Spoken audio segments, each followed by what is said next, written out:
మాకింత ముందు తెలుగుదేశం ప్రభుత్వంలో నీళ్లు అన్ని బాగా సక్లీకంగా మాకు వచ్చేటివి.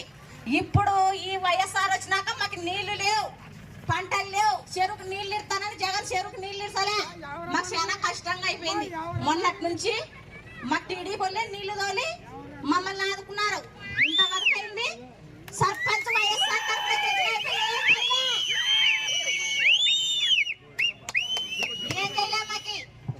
ఈసారి సైకిల్ గుర్తుకే సైకో పోవాలి, సైకిల్ రావాలి.